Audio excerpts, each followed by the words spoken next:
রামকে ভালোবাসো, রামের মর্যাদাকে হৃদয়ে নাও। রামের স্বভাব, রামের রাষ্ট্রভক্তি, রামের দেশভক্তি, রামের পিতৃভক্তি, রামের মাতৃভক্তি, রামের মর্যাদা সকলের হৃদয়ে নাও, চরিত্রে নাও। হ্যাঁ নাও, অনেক দিন লাগবে, অনেক সময় লাগবে, তার জন্য চেষ্টা করো। আমাদের এত সম্পদ, এত সম্পত্তি থাকতে আমরা আবার বাইবেলের দিকে যাব কেন? না তাকে সম্মান করি, ওটা থাক, ওটা তাদের জন্য থাক, কিন্তু আমার জন্য রামায়ণ আছে, আমার জন্য মহাভারত আছে, আমার জন্য গীতা আছে, আমার জন্য বেদ আছে, আমার জন্য উপনিষদ আছে, আমার জন্য রাম কাফি, আমার জন্য কৃষ্ণ কাফি। আমাকে অন্য কোথাও যেতে হয় না। আমাদের সিলেবাসটা এত বড়, আমি সময়ই পাই না। আমাকে বিদেশি একজন বললেন, মহারাজ আমাদের বাইবেলটা পড়ুন। আমি তাকে বললাম, দেখুন আমাদের সিলেবাসটা এত বড়, আমি আমার সিলেবাসটাকে আজ পর্যন্ত কমপ্লিট করতে পারলাম না। কতবার জন্ম নিতে হবে জানি না, 100 কোটি বার জন্ম নিলেও তবু আমার সিলেবাসকে আমি কমপ্লিট করতে পারবো না। আমি আমারটা কমপ্লিট করলাম না, তারপর তো তোমারটা ধরবো। আমি দিন রাত সময় পাই না, একদম কমপ্লিট করতে পারবো না, কখনো পারবো না, এটা জেনে রাখলাম। আমার সময়ই নাই। আমাদের সিলেবাসটা এত বড়, এসো একবার। তো সেই জন্য সবাই শুনে নাও, আমাদের যা আছে না তা সারা পৃথিবীতে নাই। আমাদের যে সম্পদ আছে সারা পৃথিবীতে খুঁজেও পাওয়া যায় না। সেই জন্য আমাদের সম্পদ নিয়ে বিদেশিরা এখন গবেষণা করছেন। আমেরিকা আরো কয়েকটি স্থানে গীতা তাদের পাঠ্যপুস্তক হয়েছে, আমাদের গীতা। আর আমরা গীতার একটা শ্লোক মুখস্থ করতে পারি, করেছি, গীতাকে সামনে রেখেছি। আমি সবাইকে অনুরোধ করব যে সবাই অন্তত গীতা একটা করে শ্লোক প্রতিদিন পাঠ করুন, মুখস্থ করুন। বঙ্গানুবাদ, যারা বাংলা জানেন বঙ্গানুবাদ করুন, যারা হিন্দি জানেন হিন্দিতে অনুবাদ করুন। প্রতিদিন গীতার একটা করে শ্লোক প্রতিদিন পাঠ করুন। হবে তো? হ্যাঁ বা না বলুন, হবে? প্রতিদিন গীতার একটা করে শ্লোক।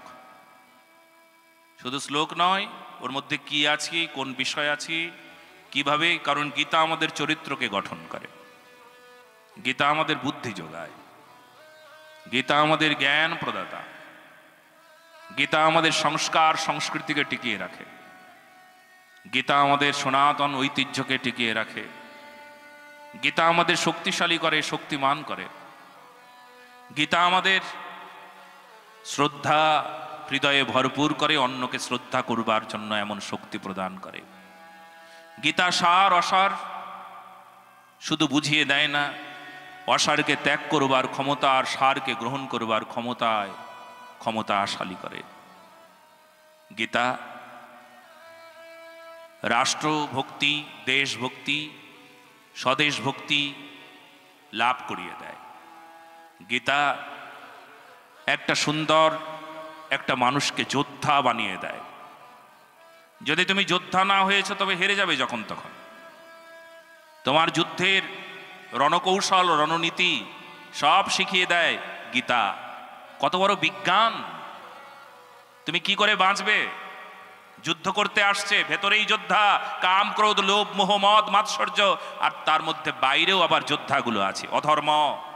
যার মধ্যে অধর্ম আছে, যার মধ্যে পাপ আছে, তারা এসে তোমার সঙ্গে নিত্য অনিত্য যুদ্ধ করবার জন্য এগিয়ে এসছে।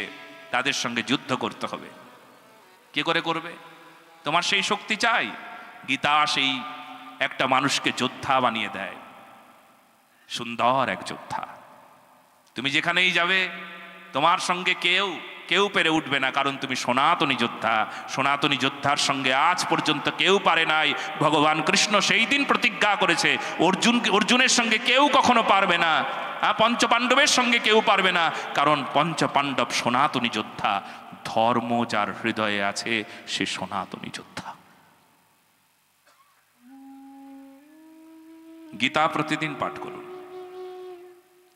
প্রতিদিন একটা শ্লোক হলেও গীতা পড়ুন। গীতার অর্থটাকে বুঝুন, অর্থটাকে চরিত্র নিন। প্রতিদিনের এটা নিত্যকর্ম আপনার। গীতা পাঠ। কারা কারা প্রতিদিন গীতা পাঠ করেন একটু হাত তুলুন দেখি।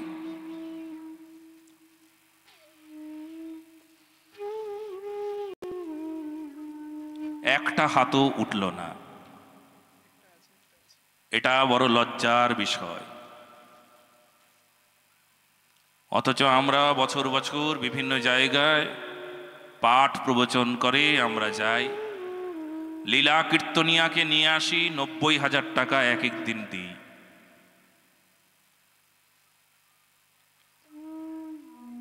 কিন্তু আমরা কি নিলাম, কি পেলাম, সেই জায়গায় কোনো ধ্যান নাই।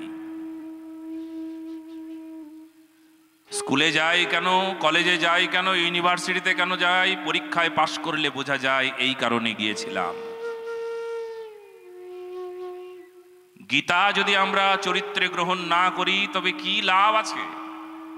গীতা যদি চরিত্রে না নিই তবে কি লাভ হলো আমাদের? এই এত অনুষ্ঠান করে কোনো লাভ আছে? এই জন্য আজ থেকে একটা করে শ্লোক হলেও প্রতিদিন গীতাকে সামনে রাখুন। গীতায় প্রতিদিন তুলসী দেয় কয়জন দেখে হাত তুলুন। সব হাত উঠবে, কিন্তু তুলসী দিলে হবে না। তুলসী দেওয়ার অর্থ এটাই নয় যে গ্রন্থটার মধ্যে তুলসী দিয়ে দিলাম। ওই তুলসী দেওয়ার অর্থ এটা আজকে জেনে নিন যে গীতার যে শ্লোকটা আছে সেই শ্লোকটাকে আমার চরিত্রে, আমার স্বভাবে নেব। তাই গীতার ওপরে সেই তুলসী দিয়ে বললাম, হে গীতা, তুমি ভগবানের হৃদয়, অতএব ভগবানের হৃদয় যদি তুমি হও, তাহলে হে হৃদয়, তোমায় তুলসী প্রদান করে আমি এই বলতে চাই, আজ থেকে তোমার এই হৃদয়ের অনুভব যেন আমার হৃদয়কে স্পর্শ করে। আমি যেন হৃদয়বান হই, আমি যেন চরিত্রবান হই, আমি যেন সেবক হই, সেই জন্য তুলসী দিলাম। এই জন্য তুলসী দেওয়া, এই জন্য শ্লোকটাকে হৃদয়ে নিতে হবে। আমাদের ভারতবর্ষের এমন সম্পদ আমরা হারালাম। দেশের ঠাকুর ফেলি, বিদেশের কুকুর ধরি। বিদেশি হয়ে গিয়েছি, স্বদেশী সভ্যতাকে ভুলে গিয়েছি। চারিদিকে শুধু বিদেশি বিদেশি ভাব। স্যুট কোট টাই বুট শুট শার্ট, ছেঁড়া প্যান্ট ছেঁড়া শার্ট, ইস কি সুন্দর লাগে। ইস, সভ্যতাকে একেবারে নোংরা বানিয়ে দিয়েছি, অসভ্য হয়ে গেলাম।